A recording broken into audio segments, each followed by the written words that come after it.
ناظرین السلام علیکم ورحمۃ اللہ وبرکاتہ۔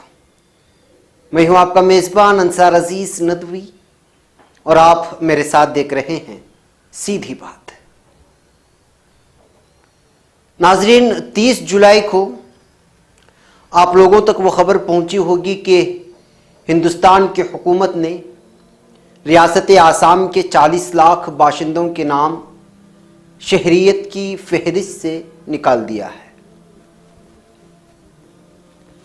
یعنی آسام کے دارالحکومت گوہاٹی میں نیشنل رجسٹر آف سٹیزنز کے دفتر میں شہریوں کی دوسری اور آخری فہرست جاری کرتے ہوئے رجسٹرار آف انڈیا نے بتایا کہ ریاست میں مجموعی طور پر 3 کروڑ 29 لاکھ باشندوں نے شہریت کے کاغذات داخل کیے تھے، جن میں سے 2 کروڑ 79 لاکھ شہریوں کے کاغذات درست پائے گئے۔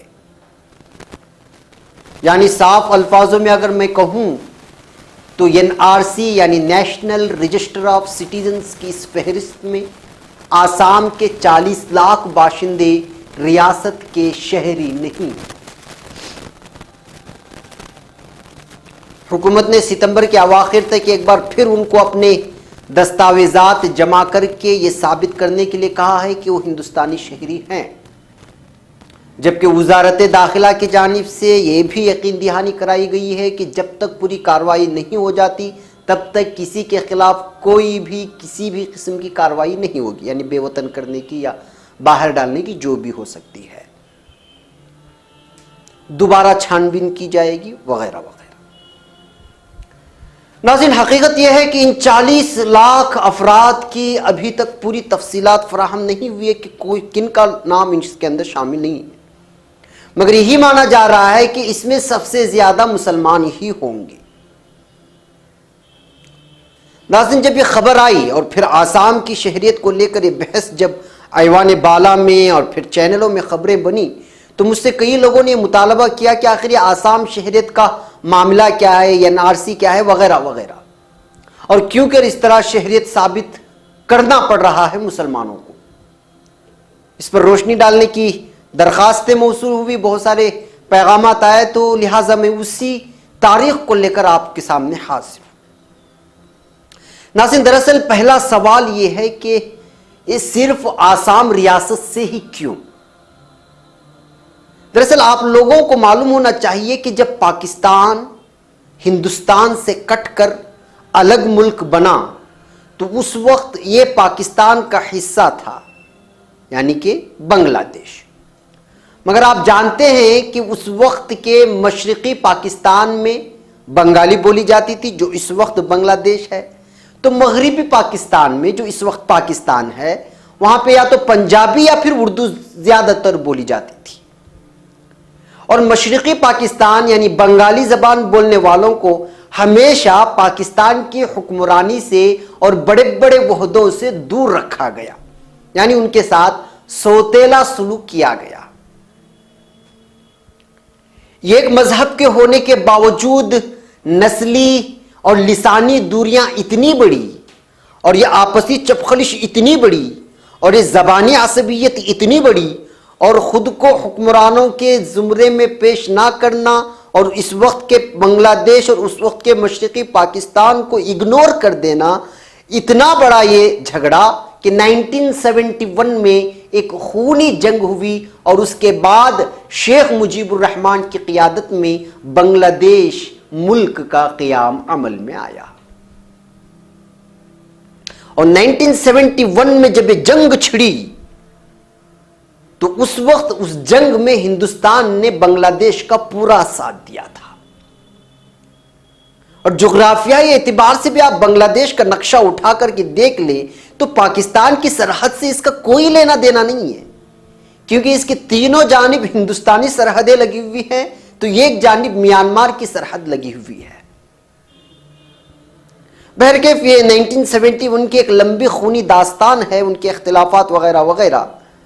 اب اسی 1971 کے حوالے سے کہا جاتا ہے کہ اس جنگ کے دوران بہت سارے بنگلہ دیشی یا پھر یوں کہیں کہ مشرقی پاکستان کے حصے کے لوگ آسام میں گھس آئے جان بچانے کے لیے. جنگ کے جو حالات ہوتے ہیں اس موقع پر لوگ ادھر ادھر ہوتے ہیں, تو یہ کہنا ہے کہ کچھ لوگ وہاں سے آسام میں گھس آئے. ممکن ہے ایسا ہو, کچھ لوگ آسام میں گھس گئے ہوں, مگر لاکھوں کی تعداد میں کیا بنگلہ دیشی گھس آئے تھے؟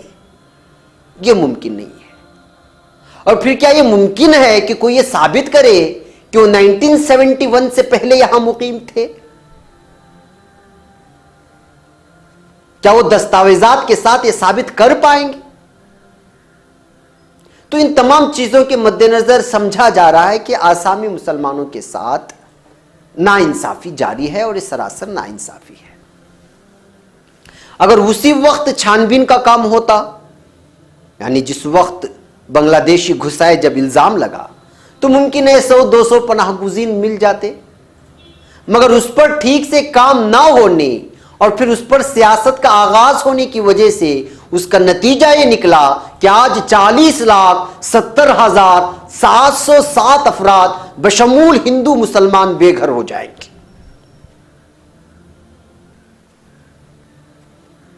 اس کارروائی کے زد میں آج ایک بہت بڑی تعداد غیر تعلیم یافتہ اور مفلس اور غریب اور سلم بستیوں میں رہنے والوں کی آ گئی ہے. آج ان لوگوں کے سامنے سوال یہ ہے کہ اپنی شہرت یا اپنی شہریت ثابت کرتے گھومیں یا پھر اپنا پیٹ بھرنے کے لیے مزدوری کریں. دراصل 1971 کے جنگ کے موقع پر بنگلہ دیشیوں کے ہندوستان میں گھسانے کی بات ایسے بھی قابل قبول نہیں, کیونکہ اس موقع پر ہندوستان کے ہر سرحد پر ہندوستانی فوجی چپے چپے پر موجود تھے. چھپ چھپا کر آئے بھی ہوں گے تو اتنی بڑی تعداد میں ہرگز نہیں آئے ہوں گے جتنی تعداد بتائی جا رہی ہے. ناظرین, دراصل تاریخ کا مطالعہ کریں تو محسوس ہوتا ہے کہ دراصل یہ الزام مسلم دشمنی کی وجہ سے کیا جا رہا ہے یا لگایا جا رہا ہے.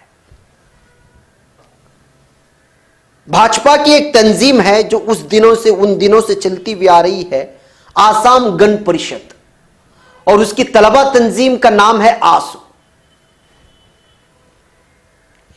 ان کی یہ تحریک غیر آسامیوں کے لیے 1979 میں شروع ہوئی تو 1985 میں جا کر رکی, مگر اس کا سلسلہ آج بھی جاری ہے.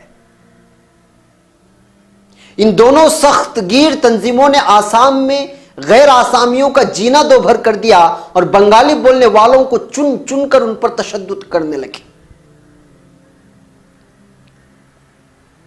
ہندوستان کے مختلف علاقوں سے آسام میں آ کر کام کرنے والوں کا جینا ان لوگوں نے دو بھر کر دیا.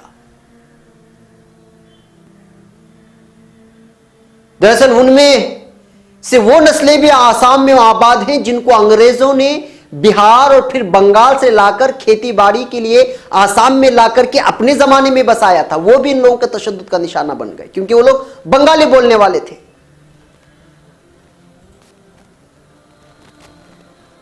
ان کی بولی بنگالی ہونے کی وجہ سے آسام میں ان پر مذکورہ سخت گیر تنظیموں نے, یہ آسام گن پریشد آسو نے بہت ہی زیادہ تشدد کیا.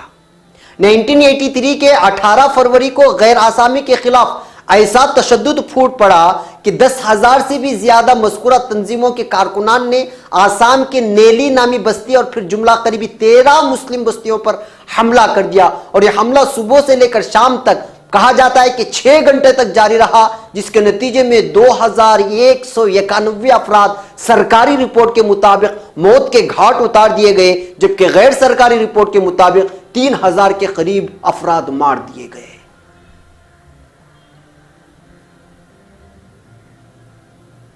اور یہ سب قتل عام کا تماشا اس وقت ہوا جب مرکز میں بھی سیکولر حکومت یعنی کانگریس کی حکومت تھی اور پھر ریاست میں بھی سیکولر حکومت تھی. کوئی حکومت ان کا کچھ نہیں کر پا رہی تھی, نہ انتظامی سطح پر نہ سیاسی سطح پر. پورے آسام میں ایک قسم کا ڈر اور خوف کا ماحول بنا ہوا تھا. کب کون آیا اور کس مسلمان پر یہ کہہ کر حملہ کر دے کہ وہ غیر آسامی یا بنگلہ دیشی ہے, یا کب کس کے گھر میں گھس جائے پھر پورے گھر کو آگ میں جھونک دے, کہا نہیں جا سکتا تھا. یہاں تک کہ جب 6 دسمبر 1980 میں اسمبلی انتخابات کے بعد انورا تیمور نامی پہلی خاتون وزیر اعلیٰ کا انتخاب ہوا تو اس آسو تنظیم نے ریاست بھر میں بند کا اعلان کر کے پوری ریاست میں پانی روک دیا اور اتنا شور و غل کیا اور اتنا ہنگامہ مچایا کہ 1 سال کے اندر ہی تیمورہ کو استعفیٰ دینا پڑا. جی ہاں ناظرین, داستان بڑی لمبی ہے, ایک بریک کی اجازت دیں, بریک کے اس پار کچھ اور حقائق. قل هذه سبيلي أدعو إلى الله على بصيرة أنا ومن اتبعني وسبحان الله وما أنا من المشركين.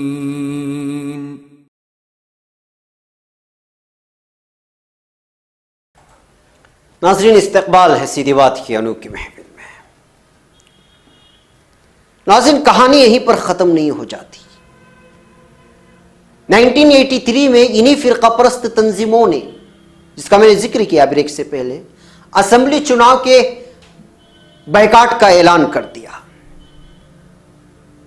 یہ اعلان کرنا تھا کہ عوام اس قدر ڈرے اور سہمے ہوئے تھے ان کے تشدد اور ظلم و ستم سے کہ پورے آسام میں صرف اور صرف 2% ووٹنگ ہوئی, جبکہ وہ دور اندرا گاندھی کا دور تھا. وہ مرکز میں رہ کر ان کا مقابلہ کرتی. مقابلہ تو نہیں کہا جا سکتا بلکہ یوں کہا جا سکتا ہے کہ سیاست کرتی رہی. جب اندرا گاندھی کا قتل ہوا اور راجیو گاندھی نے ملک کے باغ ڈور اپنے ہاتھ میں لی تو پھر انہوں نے ان فرقہ پرست تنظیموں کے ساتھ سمجھوتے پر آمادہ ہوئے, اور وہ سال تھا 1985 کا. 1985 اسی سال کے 15 اگست کو لال قلعے سے اس کا اعلان بھی کر دیا کہ سمجھوتا ہو چکا ہے اور ایک مفاہمت ہوئی. بظاہر سمجھنے والے سمجھ رہے تھے کہ آسام میں اب شورش ختم ہو جائے گی, مگر دراصل راجیو گاندھی نے معاہدے کے فوری بعد غیر آسامیوں کے چھانبین کا سلسلہ شروع کر کے کوئی ٹھوس اقدام کرتے تو یہ سلسلہ آج تک نہیں چلتا.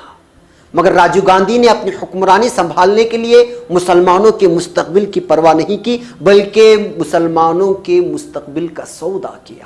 یہ الفاظ بھی درست سمجھے جائیں گے اگر اس نے کسی نے تاریخ صحیح سے پڑھا ہوگا. بلکہ وہ سمجھوتا ایک شاطرانہ شر کا آغاز تھا. اس مفاہمت کی وجہ سے, اس سمجھوتے کی وجہ سے احتجاجات تو رک گئے. آسو اور آسام گن پریشد نے حکومت کو پریشان کرنا تو بند کر دیا, مگر مسلمانوں کو جو ڈر ستا رہا تھا شہریت کو لے کر وہ ہنوز برقرار رہا. اور آج حال یہ ہے کہ لاکھوں لوگ اس معاہدے کے بلی چڑھ رہے ہیں, بالخصوص مسلمان. کیونکہ اگر کوئی ہندو ہیں تو ان کے لیے کوئی فرق نہیں پڑے گا, کیونکہ ہندوؤں کو ہندوستانی شہریت دینے کے لیے اسی حکومت نے 2 سال قبل قانون پاس کر لیا ہے. یعنی کہ اگر کوئی بھی غیر ملکی ہندو ہندوستان میں آتا ہے اور پناہ مانگتا ہے اور شہریت مانگتا ہے تو اس کو دے دیا جائے گا, چاہے وہ پاکستان سے آئے, بنگلہ دیش سے آئے, کہیں سے بھی آئے. جہاں ناظرین, سال 2005 میں غیر ملکیوں کی شناخت کے لیے اس وقت کے مرکزی وزیر داخلہ شیوراج پاٹل کی قیادت میں ایک ٹیم بنی جو سہ فریقی تھی, اور یہ NRC اسی کا نتیجہ ہے. پورے 33 سال کی مدت میں اتنی پیچیدگیاں بڑھی کہ 2 نسلیں پروان چڑھنے کے بعد اب یہ ڈاٹا نکالا گیا ہے. ناظرین, اب اس پوری 33 سال کی کارروائی کے بعد جو نتیجہ نکلا وہ آپ لوگوں کے سامنے ہے. تقریباً 41 لاکھ افراد شہریت سے محروم نظر آ رہے ہیں. اس بیچ ان مزدوروں نے, ان غریبوں نے اپنا کام کاج بال بچے چھوڑ کر اپنی شہریت ثابت کرنے کے لیے پریشانی اٹھا کر ذہنی اکتاہٹ کے بیچ جو مصیبتیں جھیلی ہیں، سرکاری دفاتر کے جو چکر کاٹے ہیں، کلرکوں اور وکیلوں کی منت سماجت کرتے کرتے نہ جانے کتنی بار بے عزت ہوئے ہیں، ان کے مطالبے پورے کرتے کرتے نہ جانے گھر کی کتنی اشیاء فروخت کر ڈالی ہوں گی، نہ جانے کتنی بار مر مر کر جیا ہوگا، اس کے باوجود جو نتیجہ سامنے آیا ہے وہ یہ کہتا ہے کہ یہ لوگ اپنے ہی ملک میں رہتے ہوئے ملک بدر کے انجان خوف میں بار بار مرے ہیں اور بار بار جیے ہیں۔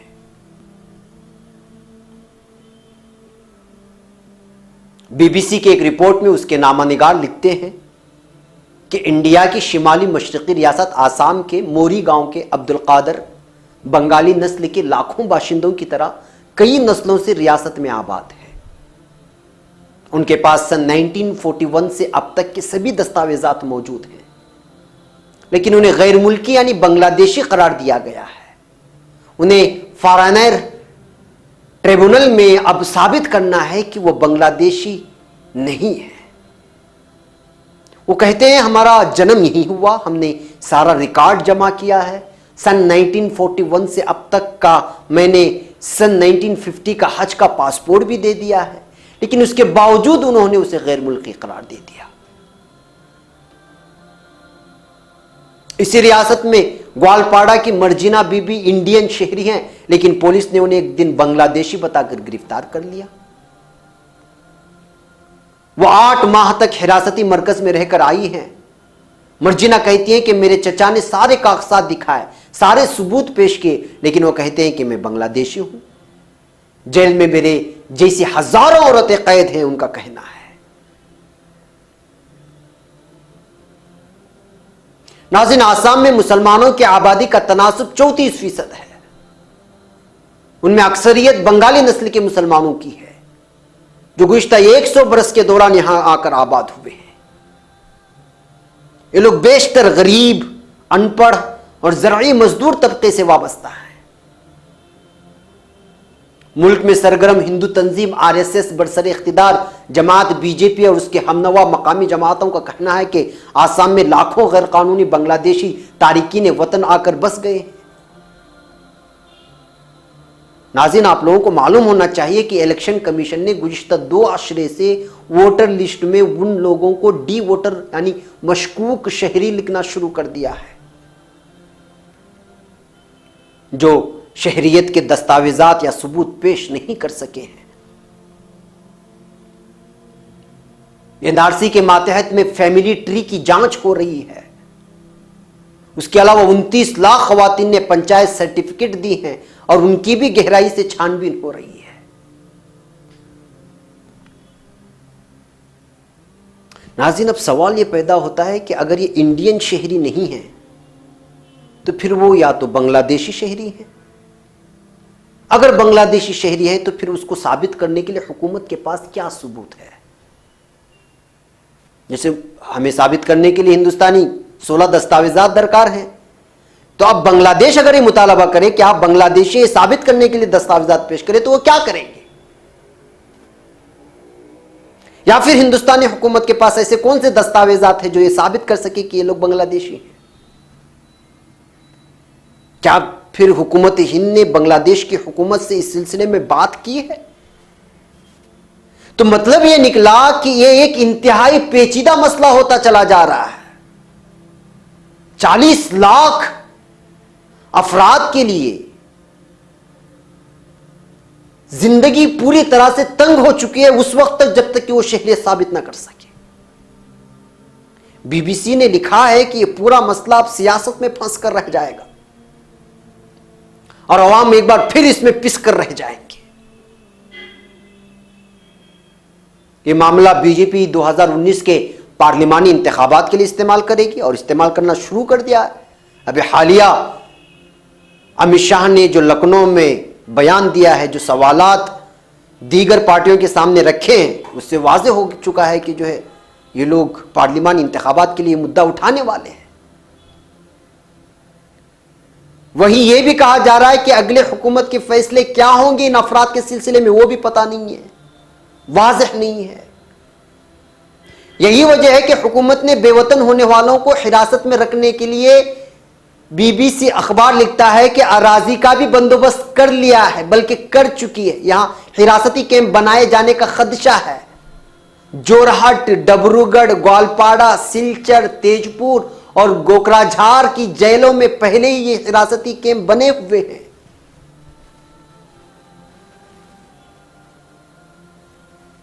غیر ملکی ثابت ہونے والے لوگوں کے ساتھ کیا کیا کیا جائے گا، یہ ابھی تک صورتحال واضح نہیں ہو پائی ہے، اس کے باوجود خدشہ ہے۔ کانگریسی رہنما ترن گگوئی کا کہنا ہے کہ غیر قانونی بنگلہ دیشیوں کا نعرہ محض ایک سیاسی نعرہ ہے، اس کی حقیقت نہیں ہے کچھ بھی۔ ناظرین، دیکھا آپ نے، اندرا گاندھی سے لے کر راجیو گاندھی اور اس کے بعد تمام سیاستدانوں نے اس کو سیاست کے لیے ہی استعمال کیا، اور ہر پارٹی اب اس کا استعمال سیاست کے لیے کرے گی، اور یہاں کے مسلمانوں کو ایک بار پھر خوف و امید کے دلدل میں پھنسا کر چھوڑ دیں گے۔ جی ہاں ناظرین، حقیقت یہ ہے کہ اس وقت سرے دست آسام میں مسلمانوں کی حالت بہت ہی تشویشناک بنی ہوئی ہے۔ جی ہاں ناظرین، ایک اور بریک کی اجازت دے، بریک کے اس بار کچھ اور حقائق۔ قل هذه سبيلي أدعو إلى الله على بصيرة أنا ومن اتبعني وسبحان الله وما أنا من المشركين۔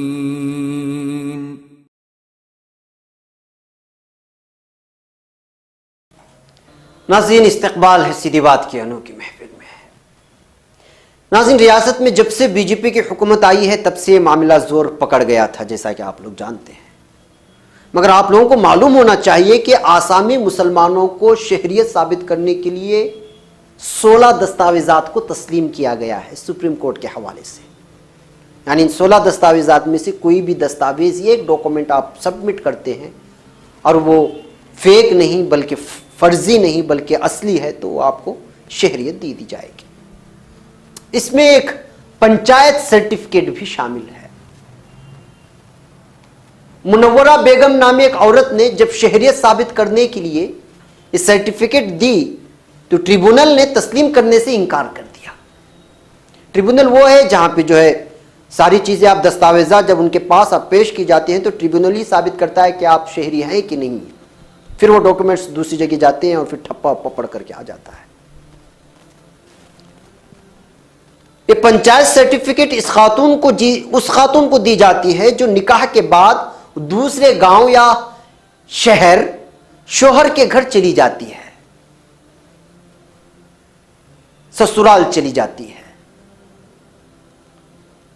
یہ سرٹیفکیٹ ایسی خواتین کو جاری کی جاتی ہیں جب ٹریبیونل نے یہ انکار کر دیا کہ جو ہے پنچایت سرٹیفکیٹ قابل قبول نہیں، تو ظاہر سی بات ہے کہ قریب 48 لاکھ خواتین کی شہریت خطرے میں آ گئی تھی۔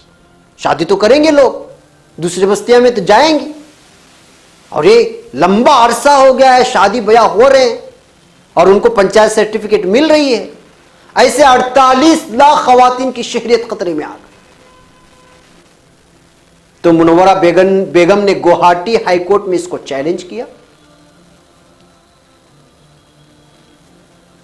جبکہ یہاں گوہاٹی ہائی کورٹ نے بھی اس کو ماننے سے انکار کر دیا، جبکہ ٹریبیونل کے اس انکار کے بعد اور ہائی کورٹ کے اس انکار کے بعد تو خواتین کی زندگی اجیرن سی ہو گئی تھی، اور پھر پولیس اسی کا بہانہ بنا کر خواتین کی پکڑ دھکڑ شروع کر دی تھی۔ حالات اس قدر بھیانک ہو گئے کہ مسلم خواتین جو زیادہ تر کم عمر کی ہوتی تھی ان کو پولیس رات میں بغیر کسی لیڈی پولیس کے گھر پر دھاوا بول کر خواتین کو لے کر گرفتار کرتے اور ڈیٹینشن کیمپ میں چھوڑ دیتے تھے۔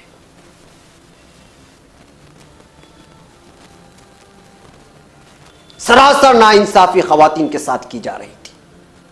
سپریم کورٹ کے قانون کے مطابق کسی بھی خاتون کی گرفتاری رات میں نہیں کی جا سکتی، اور اگر بہت ہی ضروری ہے تو لیڈی پولیس کا ساتھ بھی ہونا ضروری ہے، مگر یہاں اس کا کوئی بھی پاس و لحاظ نہیں رکھا جا رہا تھا۔ ان باتوں کا اظہار آل انڈیا یونائٹڈ ڈیموکریٹک فرنٹ کے صدر اور آسام سے رکن پارلیمنٹ مولانا بدر الدین اجمل نے ایک بار کہا تھا کہ اس علاقے میں انہوں نے اندر جانے کی کوشش کی تو مجھے یہ کہہ کر روک دیا گیا تھا کہ یہاں صرف وزارت داخلہ کی اجازت سے ہی جایا جا سکتا ہے۔ مولانا نے کہا کہ میں نے کئی بار درخواست دی وزارت داخلہ میں مگر کوئی جواب نہیں آیا۔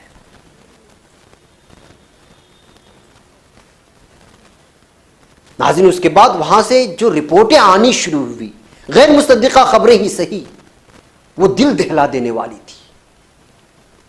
وہ یہ کہ خواتین کو مجرموں کے ساتھ رکھا جاتا تھا اور ان کو مردوں کے سامنے قضائے حاجت پر مجبور کیا جاتا تھا، عزت کے ساتھ کھلواڑ کیا جاتا ہے، اور بیشتر خواتین کے ساتھ اس کیمپ میں ظلم و زیادتی ہوتی ہے۔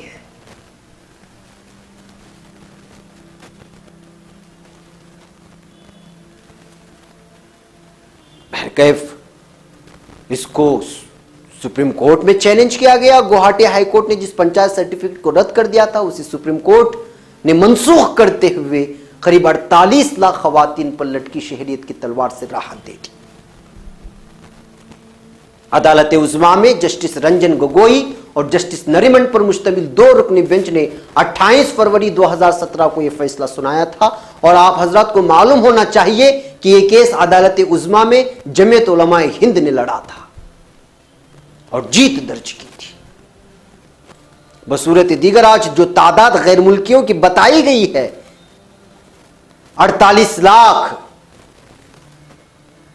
خواتین اس میں جڑ جاتی اور یہ تعداد 2 گنا ہو جاتی اگر عدالت عظمیٰ سے یہ فیصلہ نہ آیا ہوتا۔ بہرکیف ناظرین، ان سب کے بیچ مجھے آپ سے بات کہنے کی اجازت دیں بڑے افسوس کے ساتھ کہ آسام کی سابقہ ترن گوگوئی حکومت یعنی کانگریس حکومت اس اہم مسئلے کو چاہتی تو حل کر سکتی تھی، بلکہ خود کانگریس مرکزی حکومت میں ہونے کی وجہ سے حل کر سکتی تھی، مگر مسائل حل کرنے کے بجائے انہوں نے اس کو مزید پیچیدہ بنا دیا اور مسلمانوں کا استحصال کرتی رہی۔ اسی حکومت نے آسام میں بارڈر پولیس ڈپارٹمنٹ بنا کر اسے اس بات کا مکمل اختیار دے دیا تھا کہ وہ جسے چاہے غیر ملکی قرار دے کر گرفتار کرے۔ کوئی اور حکومت نہیں، کانگریس حکومت۔ ہزاروں مسلمان اس ڈپارٹمنٹ کے ظلم و ستم کا شکار ہوئے۔ ستم بالا ہے ستم یہ کہ اس ڈپارٹمنٹ کو آئی ٹی آئی کے دائرہ کار سے بھی باہر رکھ دیا گیا تاکہ اس ڈپارٹمنٹ کے ظلم و ستم پر پردہ پڑا رہے کہ وہ کیا کر رہے ہیں مسلمانوں کے ساتھ۔ ایک طرف غیر ملکی ہندوؤں کو ہندوستانی شہریت دینے کی ترمیمی بل پارلیمنٹ میں پیش ہو کر وہ پاس بھی ہو چکی ہے، ہم اس پہ کوئی اعتراض نہیں ہے، مگر اس کے بعد لاکھوں غیر ملکی دوسری جانب ہندوستان کے لاکھوں اصلی ہندوستانی مسلمانوں کو شہریت سے محروم کرنے کی سازشیں بھی کی جا رہی ہیں غیر ملکیوں کے نام پر۔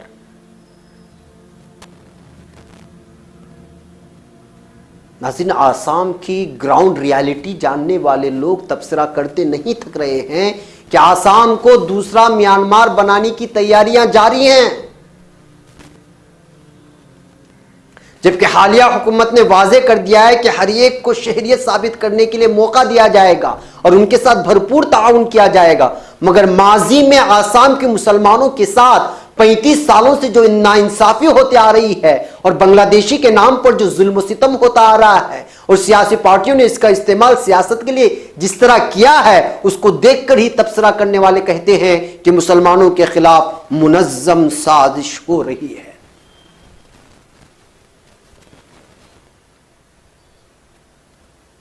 روہنگیا مسلمانوں کی طرح بے حیثیت کرنے کی سازش کرنے کی بات جو کہہ رہے ہیں وہ دلیل دے کر کہتے ہیں کہ گزشتہ 4 سالوں میں مسلمانوں کے ساتھ جو ہو رہا ہے اس کو دیکھ لے تو پتہ چل جائے گا کہ کیا سازش ہو رہی ہے۔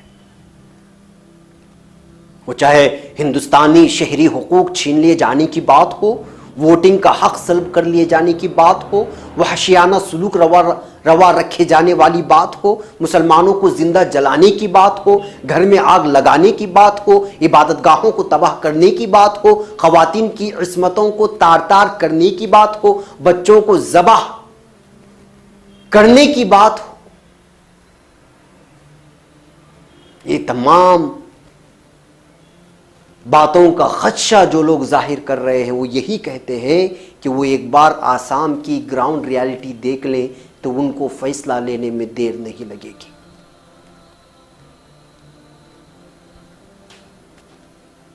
جہاں ناظرین حالات ایک ایک کر کے سامنے آ رہے ہیں. آسام میں جمعیت علماء ہند نے جو تعاون کیا ہے وہ قابل تعریف ہے، چاہے ان کے صدور کوئی بھی ہو. میرے اور آپ جیسے لوگوں کے کانوں میں ابھی تک جو نہیں رینگ تھی. نکڑ چوراہے اور ڈرائنگ روم میں تو ہم خوب بحث کریں گے، فون پر امت کے مسائل پر گفتگو لمبی لمبی کریں گے، اور جب ہم لوگ کہیں گے کہ آؤ میدان میں ناانصافی کے خلاف آواز اٹھائیں گے تو بغلے جھانکنے لگ جائیں گے. صرف جذبات میں آ کر اور پھر چائے کی دکان پر بیٹھ کر بحث کرنے کا نتیجہ آج یہ ہے کہ دھیرے دھیرے اس قوم سے اس کے سارے حقوق چھین لیے جا رہے ہیں اور ہمارے لب ہیں کہ خاموش ہیں. بے حسی کی انتہا یہ کہ اگر کوئی شخص یا افراد میڈیا کے ذریعے سے اپنی بساط بھر بات کرنے کی کوشش کرتا ہے، بولنے کی کوشش کرتا ہے، امت مسلمہ کی زبان بن کر ترجمانی کرنے کی کوشش کرتا ہے، تو اس میڈیا کو سپورٹ تک نہیں کرتے. یہ قوم نہ ہی قوم کرتی ہے نہ اس قوم کے افراد کرتے ہیں. تو پھر بتائیے مجھے کہ اس قوم پر جوتے نہیں پڑیں گے تو اور کیا ہوگا؟ یہ ایئر کنڈیشن روم میں بیٹھ کر قوم کے مسائل کا رونا رونے والے بہت ہیں. ٹرسٹ بنا کر غریب غربا میں مٹھائیاں بانٹنے والے، کمبل بانٹنے والوں کی کمی نہیں ہے. گاؤں گاؤں گلی گلی چوراہے چوراہے پہ آپ کو ٹرسٹ مل جائیں گے، زکوٰۃ صدقہ جمع کرنے والے. اس وقت جس چیز کا تقاضا ہے اس کو پورا کرے. بالخصوص میڈیا کے ذریعے جو لوگ چاہے چھوٹے پیمانے پر ہو یا بڑے پیمانے پر اگر قوم کی ترجمانی کر رہے ہوں تو ان کا تعاون کریں. بصورت دیگر کل کو یہ بھی نہیں رہیں گے تو آپ تک حقیقت پہنچانے والے بھی نہیں رہیں گے. تب کیا ہوگا؟ تب تو اس قوم کا اللہ ہی حافظ ہوگا. جی ہاں ناظرین، یہی حقیقت ہے. قل هذه سبيلي أدعو إلى الله على بصيرة أنا ومن اتبعني وسبحان الله وما أنا من المشركين.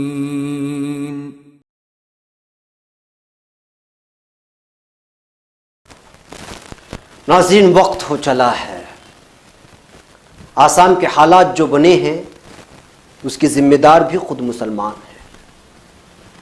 پاکستان اور بنگلہ دیش جب آپس میں بھڑ گئے اور پھر اس کے بعد جو صورتحال پیدا ہوئی، اس کے بعد کہ آپ تاریخ پڑھیں تو آپ کو پتہ چل جائے گا کہ حقیقت کیا ہے.